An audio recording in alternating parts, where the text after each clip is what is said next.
कुछ लोग पूरी जिंदगी लगे रहते हैं कमाने के लिए। धन पैसा वही सर्वोपरि होता है उनकी जिंदगी में।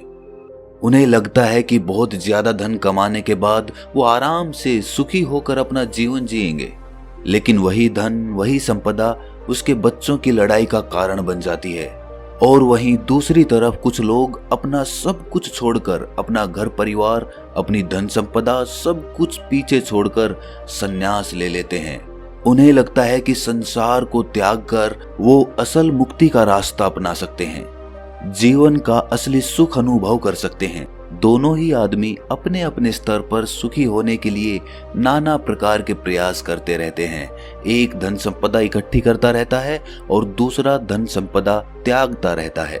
लेकिन सवाल ये है कि असली सुखी आदमी कौन है? वो जिसने धन संपदा इकट्ठी की या फिर वो जिसने धन संपदा त्याग दी? और अगर इन दोनों में से कोई नहीं, तो किस प्रकार का इंसान हमेशा सुखी रह सकता है? आज की जो बोध कहानी मैं आपको सुनाने वाला हूं, उसमें आपको ऐसे तरीके पता चलेंगे जो एक आदमी को असली सुख का अनुभव करा सकते हैं। इन तरीकों से जीवन यापन करने से आपको असली सुख के बारे में पता चलेगा, असली आनंद के बारे में, जिसे हम कहते हैं परमानंद, परमानंद, परमानंद। इससे पहले कि आप इस कहानी में खो जाएं, इस चैनल को सब्सक्राइब जरूर कर लें। तो चलिए कहानी शुरू करते हैं। जब किसी के घर में वैरागी मन का बच्चा पैदा हो जाए तो घर वालों को बहुत चिंता हो जाती है। घर वाले सोचते हैं कि ये संसार में कैसे जिंदा रहेगा, कैसे धन कमाएगा, कैसे अपना पालन पोषण करेगा, क्योंकि वैरागी मन का बच्चा अक्सर संसार से विरक्त ही रहता है। वैराग्य का मतलब ही अपनी मस्ती में खो जाना होता है। उसका इस संसार से कुछ लेना देना नहीं रह जाता। ऐसा ही बच्चा रामचंद्र का था। रामचंद्र एक गांव में रहा करते थे। रामचंद्र का गांव वेणुवन के पास था। उन्होंने अपने जीवन में बहुत धन संपदा कमाई। वो वहां के प्रतिष्ठित सेठ हुआ करते थे। लेकिन जब उनका पुत्र हुआ तो ज्योतिषियों ने बताया कि ये बच्चा आगे चलकर वैरागी हो जाएगा। वो ये सब धन संपदा त्याग देगा और ये धन संपदा यूं ही दान में चली जाएगी। ये सुनकर रामचंद्र बहुत चिंतित हो गया। जो धन संपदा उसने इतनी मेहनत से इकट्ठी की थी वो यूं ही दान में चली जाएगी। उसका बेटा वैरागी हो जाएगा। आखिर ये धन संपदा मैंने किसके लिए इकट्ठी की है? इसका भोग कौन करेगा? लेकिन जैसे तैसे रामचंद्र ने ज्योतिषियों से कुछ तरीके पूछ लिए कि वो अपने बच्चे को कैसे वैरागी बनने से रोक सकता है। ज्योतिषियों ने भी उन्हें कुछ तरीके बताए जिसके द्वारा वो श्याम को, यानी उनका बेटा, उसको वैरागी बनने से रोक सके। धीरे धीरे समय बीतता रहा और दुनिया अपने चलन से चलती रही।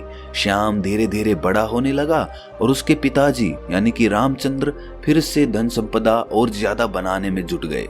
श्याम के पिता ने श्याम के लिए किसी भी चीज की कोई कमी नहीं छोड़ी थी। हर इच्छा उसकी पूरी होती थी। वो उसको सुखी रखना चाहते थे। वो चाहते थे कि मेरे बेटे को दुख का अनुभव ही ना हो, तो फिर वो वैरागी क्यों बनेगा? लेकिन जब श्याम 7 साल का हुआ तो एक दिन उनके द्वार पर एक बौद्ध भिक्षु पहुंच गया। वो वहां पर भिक्षा मांगने के लिए आया था, लेकिन श्याम उसके साथ घंटों बातचीत करता रहा। उसके पिता को जब ये पता चला तो वो श्याम को डांट कर उस बौद्ध भिक्षु से दूर ले गए। वो सोच रहे थे कि इन भिक्षुओं के पास बैठकर कहीं मेरे बेटे का मन वैरागी ना हो जाए। इसीलिए उन्होंने बौद्ध भिक्षु को डांट कर वहां से भगा दिया और अपने बेटे को समझाते हुए कहा कि बेटा, मैंने तुम्हारे लिए किसी चीज की कोई कमी नहीं छोड़ रखी है। तुम इन भिक्षुओं के पास क्यों बैठते हो? क्या मजा आता है तुम्हें इनके पास? मैंने तुम्हारे खेलने के लिए नाना प्रकार के खिलौने ला रखे हैं। इतनी दासियां तुम्हारी सेवा के लिए लगा रखी हैं, लेकिन फिर भी तुम ये सारी भोग की चीजें छोड़कर इन भिक्षुओं के पीछे क्यों भागते हो? ये सुनकर श्याम ने कहा कि पिताजी, मैं इन चीजों से उकता गया हूँ। ये सब चीजें मैंने इतनी ज्यादा भोग ली हैं कि मेरा मन अब इनसे ऊब चुका है। मुझे कुछ और चीजें चाहिए, कुछ और आनंद चाहिए, कुछ अलग प्रकार का सुख चाहिए। अब श्याम तो बच्चा था। उसके पिताजी उसको इस बात का क्या जवाब देते? उनके पास इस बात का कोई जवाब नहीं बना। आखिरकार उन्होंने निश्चय किया कि वो उसके मनोरंजन के लिए और भी नई नई चीजें लेकर आएगा ताकि उसका मन वैराग्य की तरफ भटक ना सके। लेकिन जैसे जैसे श्याम बड़ा हो रहा था वो समझदार भी हो रहा था और अब उसे समझ में आ चुका था कि धन संपदा इकट्ठी करने से कोई सुख प्राप्त नहीं होता है, वो बस सुख की भ्रांति देता है। इसीलिए वो ज्यादातर अपना समय संतों और भिक्षुओं के साथ बिताने लगा।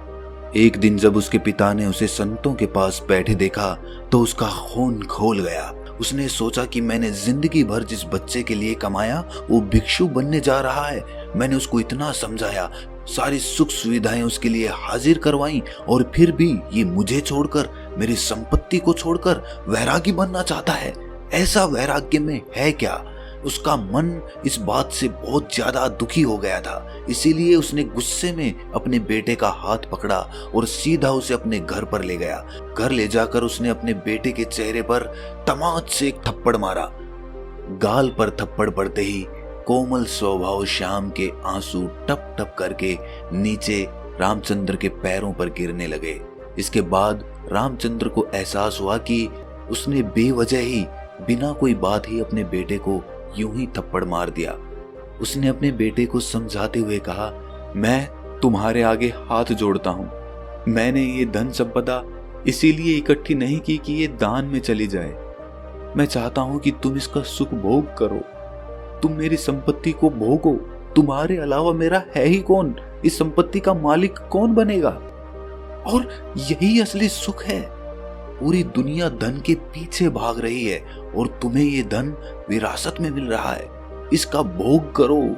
तुम क्यों वैराग्य की तरफ जा रहे हो? ऐसा क्या है भिक्षुओं में, ऐसा क्या है इन संतों में जो इस खजाने में नहीं है, जो इन दासियों में नहीं है, जो इन नाना प्रकार की भोग की वस्तुओं में नहीं है? ऐसा क्या है संतों में?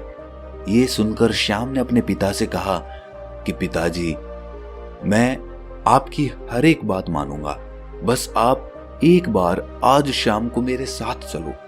आज एक बहुत ही अच्छे संत का एक वक्तव्य होने वाला है। वो सत्संग करने वाले हैं, उपदेश होने वाला है ज्ञान का। आप एक बार वो ज्ञान का उपदेश सुन लीजिए। उसके बाद आप जो भी कहेंगे मैं आपकी हर आज्ञा का पालन करूंगा, पर आज शाम सिर्फ मेरे कहने से आप ये उपदेश सुन लीजिए। ये सुनकर रामचंद्र जोर जोर से हंसने लगा। उसने कहा कि ये कौन सी बड़ी बात है, मैं सुन लेता हूं प्रवचन, बताओ किस संत का सुनना है। लेकिन उसके बाद अपना वादा याद रखना। देखो श्याम, सिर्फ तुम्हारे कहने भर से मैं उस संत का प्रवचन सुनूंगा, अन्यथा मुझे इन संतों के प्रवचन में कोई भी मजा नहीं आता है। ये सुनकर श्याम ने हाँ में सर हिला दिया। शाम को दोनों बाप बेटे उस प्रवचन स्थल पर पहुंच गए जहां पर वो संत आज उपदेश देने वाले थे। थोड़ी देर बाद जब वो संत वहां पर पहुंचे तो सभी लोगों ने उठकर उनका अभिनंदन किया। उसके बाद संत ने कहना शुरू किया कि संतोष के फल बहुत मीठे होते हैं। जो आदमी संतोष का फल चख लेता है उसके मन में अपार शांति का उदय होता है। इंसान को जो कुछ मिला है उसी में उसे संतोष करने का अभ्यास करना चाहिए। कोई आदमी गरीब है तो कोई आदमी अमीर है, लेकिन दोनों में ही ज्यादा धन पाने की इच्छा है, ज्यादा धन पाने की लालसा है, तो दोनों में अंतर क्या हुआ। लेकिन जो इंसान जितना है उसी में संतोष करना सीख लेता है तो उस इंसान ने परमात्मा की तरफ अपना पहला कदम बढ़ा दिया। तो वहीं पर सभा में एक विकलांग आदमी बैठा हुआ था। ये सुनकर उसका मन उद्विग्न हो गया। उसने तत्क्षण उस संत से पूछा कि हे महात्मन, आप कहते हैं कि संतोष रखिए, मैं किस प्रकार संतोष रखूं? मुझे भगवान ने क्या दिया? मुझे तो हाथ पैर भी सही सलामत नहीं दिए ताकि मैं अपना पेट भर सकूं। अब आप ही बताइए कि मैं संतोष किस प्रकार रखूं? कैसे मैं अपने मन को समझाऊं? ये सुनकर उस संत ने मुस्कुराते हुए कहा कि बनते, असंतोष रखने से क्या तुम अपने हाथ पैर वापस पा सकते हो?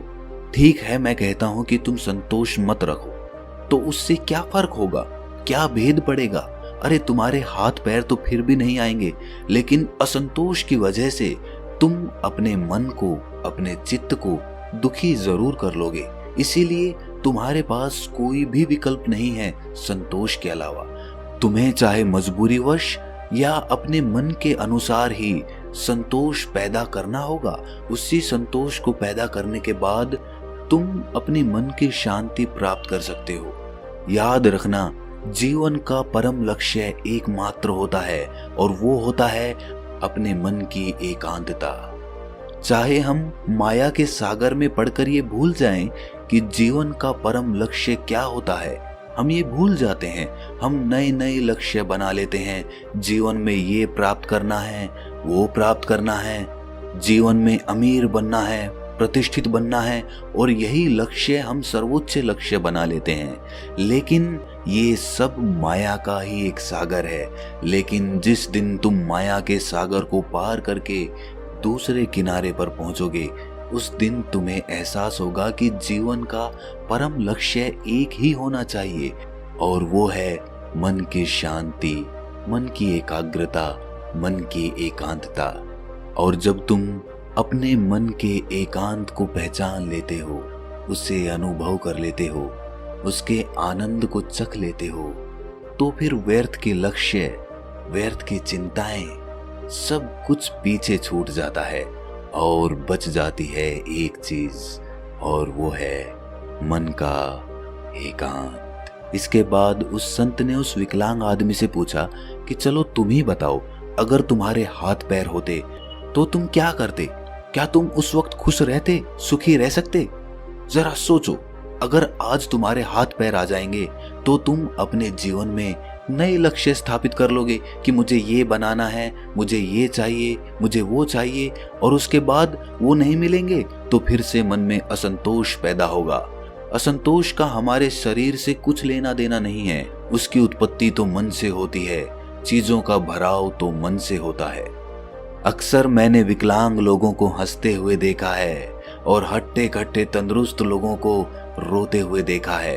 तो संतोष और शांति का आपके शरीर से कोई लेना देना नहीं है। अपने मन को परिपक्व कीजिए, अपने मन को समझाइए, विवेक पैदा कीजिए कि माया के सागर को पार करके मन की शांति तक कैसे पहुंचना है। और माया को समझने के लिए हमें कोई वैरागी नहीं बनना है।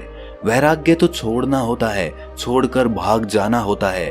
हमें पहले माया को संसार में रहकर समझना होगा, और जब हम माया को समझ जाएंगे तो उसके बाद हम सुखी मन से, तृप्त मन से संन्यास या वैराग्य धारण कर सकते हैं। माया में जकड़ा हुआ आदमी सुख संपत्ति को ही असली सुख समझता है।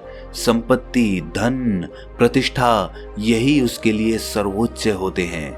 लेकिन अगर वो अपना विवेक माया से कभी ऊपर उठा पाया तो वो जरूर ये एहसास कर पाएगा कि असली सुख और असली आनंद का इस धन संपदा से कोई लेना देना नहीं है। वो तो निरंतर है। वो परमानंद तो किसी चीज से जुड़ा हुआ नहीं है। वो तो सिर्फ परमात्मा के लिए है, उस शाश्वत सत्ता के लिए है जो उसको माया से पार उतार रही है। प्रभु का स्मरण या कहें कि ध्यान, ये दोनों चीजें आपको माया से ऊपर उठाकर एक नया नजरिया प्रदान करती है, और वही नजरिया परमानंद का होता है। ध्यान और प्रभु के स्मरण के अलावा अगर हम प्रेम का रास्ता चुनते हैं, दिव्य प्रेम का, तो भी हम उस परमानंद को हासिल कर सकते हैं। और प्रेम का रास्ता ध्यान के रास्ते से कहीं आसान है। इसीलिए दिव्य प्रेम का अभ्यास कीजिए। वो प्रेम जो किसी चीज से जुड़ा हुआ नहीं है, जो स्वतंत्र है, जो आजाद है, जो सभी प्राणी मात्र के लिए है। 3 रास्ते जो माया से ऊपर उठाकर परमानंद की स्थिति प्रदान करते हैं, ध्यान, प्रेम और प्रभु का स्मरण।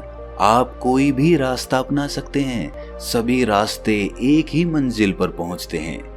आज की युवा पीढ़ी अक्सर अपना समय गीत सुनने में लगा देते हैं, फिल्मी गीत, सिनेमा इत्यादि में अपना समय बिताते हैं। लेकिन हमारे पूर्वज हुआ करते थे जो सुबह और संध्या दोनों वक्त आरती और भजन किया करते थे, ढोल बजाते थे, कुछ लोग गाते थे और साथ मिलकर भजन कीर्तन किया करते थे। एक सत्संग होता था। लेकिन आज की युवा पीढ़ी इन सब चीजों को पीछे छोड़ चुकी है। भजन, आरती, कीर्तन, सत्संग इत्यादि करने से क्या होता है? आप उन लोगों को अंधविश्वासी कहते हैं। क्या आपको इसके पीछे का विज्ञान पता है कि भजन कीर्तन करने से मन के कौन से द्वार खुलते हैं? चलिए मैं आपको बताता हूँ।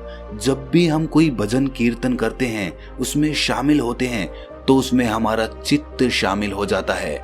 कोई आदमी बजा रहा होता है, कोई गा रहा होता है, कोई ताली बजा रहा होता है, और इस भजन और कीर्तन के साथ अपनी जिंदगी के अतीत की चिंताएं पीछे ही छोड़ देता है और उसी भजन में उसका मन लग जाता है। वो मन धुल जाता है, वो मन पवित्र हो जाता है, जैसे किसी ने हमारे मन को साफ पानी में धोकर बाहर निकाल लिया हो। ऐसे ही क्षण होते हैं ध्यान के, और वही क्षण भजन कीर्तन और सत्संग में मिलते हैं। इसीलिए आज के बाद कभी भी ये मत सोचना कि भजन कीर्तन और सत्संग सब व्यर्थ होता है। व्यर्थ कुछ नहीं होता, व्यर्थ होती है हमारी सोच।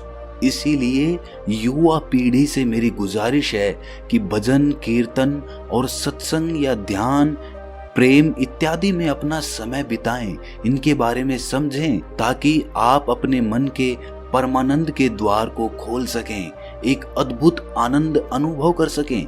उसमें मेरा कोई फायदा नहीं है, ना ही मेरा कोई नुकसान है।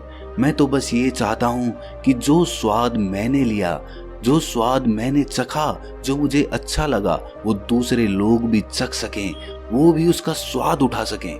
ये भजन कीर्तन सत्संग वगैरह आप अपने घर पर भी कर सकते हैं, अपने दोस्तों के साथ भी कर सकते हैं। जो समय आप गप्पे लड़ाने में लगाते हैं, वही समय आप कुछ नई कला सीखने में लगा सकते हैं। आप ढोल बजाना सीख सकते हैं, आप कोई भजन याद करके उसको गाना सीख सकते हैं। इससे आपकी कला तो निखरेगी ही, साथ ही आपके मन भी धुल जाएंगे। उनको एक अभूतपूर्व शांति का अनुभव होगा, एक प्रेम का उदय होगा, परमात्मा का द्वार खुलेगा। आखिर में एक बात कहना चाहता हूँ कि अमीर और गरीब दोनों में कोई भेद नहीं है। जब तक आदमी माया के सागर को पार करके परमानंद की अनुभूति नहीं ले लेता, और जिस आदमी ने परमानंद की अनुभूति ले ली, ना तो वो गरीब रहता है और ना ही वो अमीर रहता है। वो सम्राट बन जाता है, क्योंकि उसने वो चीज अनुभव की है जो एक अमीर और गरीब दोनों में से कोई नहीं कर पाया। इसीलिए एक मध्यम वर्गीय आदमी जो कि मेरी ये वीडियो देख रहे हैं, वो भी इस माया के सागर को पार करके परमानंद को हासिल कर सकते हैं। बस उन्हें अपने मन को एक नई धारा देने की जरूरत है, एक नया रास्ता दिखाने की जरूरत है। उसके बाद आप अपने व्यर्थ के लक्ष्य छोड़कर उस लक्ष्य की तरफ चलेंगे जो वास्तविक है, जो वास्तविक आनंद प्रदान करता है।